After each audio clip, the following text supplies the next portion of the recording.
Hey, this is Mr. Maximus Film. Today I'm going to be talking about My Bloody Valentine's seminal 1991 album, Loveless.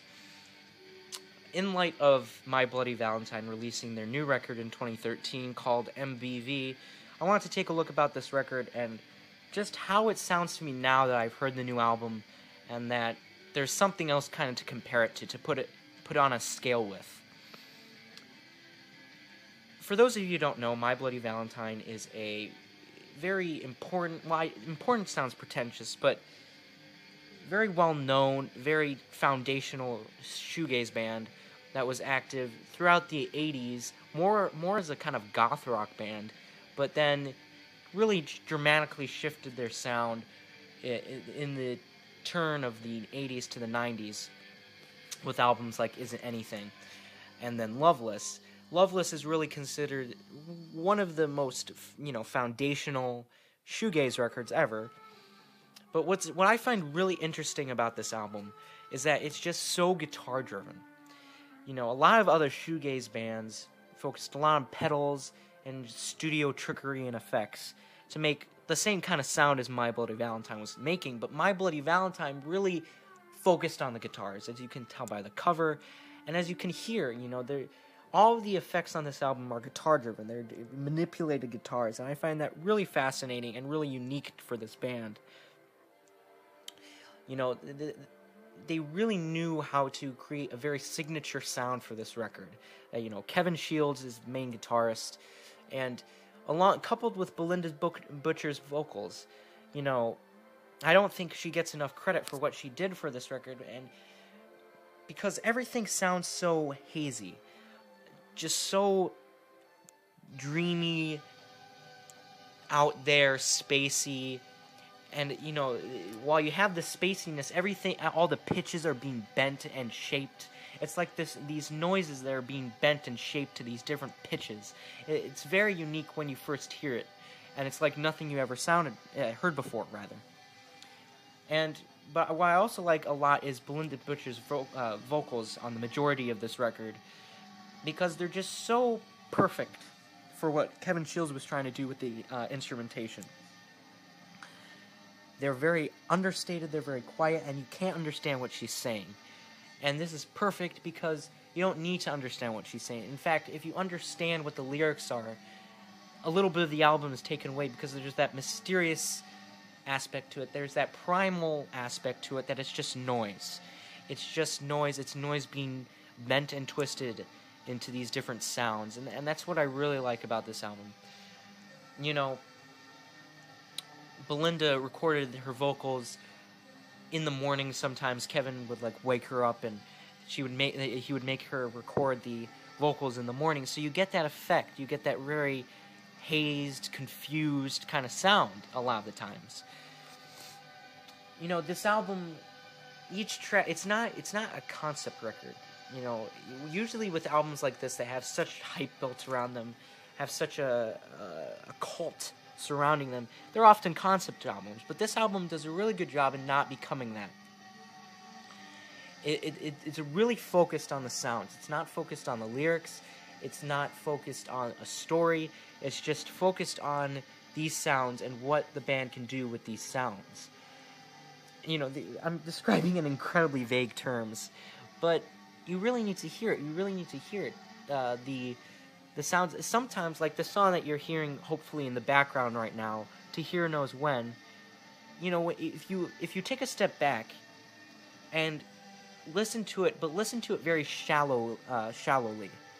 Don't listen to all the intricacies or anything like that. It just sounds like noise. It sounds like a vacuum cleaner, to be quite honest. Like this song, "To Hear Knows When." It sounds like a vacuum cleaner when you listen to give it a very cursory listen. But it's the way that the band can really shift the sound around, use the tremolo bar to really make it bent and out of shape, and it becomes something really unique and really special. This album isn't a driving record. It's not a record that there's not a lot of power in the record, if you know what I mean. The songs sometimes don't jump out at you. Everything is kind of, the album's in mono first off, so There's not a lot of, panning back and forth between any of these songs, Everything is just this one noise throughout the entire album. And in a lot of ways, it can get dull in the middle of the album, because there isn't a song that has a lot of driving drums, because all of these drums on this album are basically looped. And so it can create a very kind of glazed feeling throughout the entire record, and it takes getting used to. But once you get used to that, it isn't a bad thing how this album is so homogeneous, and it's homogeneous and flowing in that regard.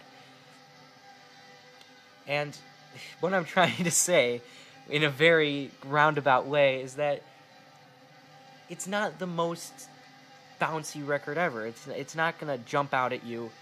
The only song that really jumps out at you is the first song, Only Shallow, which has these driving drums, and it gets into this glacial midsection with these strummed chords, and you really get a feel for what this album's going to be. But then when you get to Loomer, everything just becomes so thick and impenetrable. Songs like To Hear Knows When, Loomer, I Only Said can be very impenetrable. They're very thick songs, and when that happens, it can be kind of hard to get into. But when you do, and when you get past that, it's beautiful noise. And that's the whole point of this album. It's beautiful noise, and it's hypnotizing as well.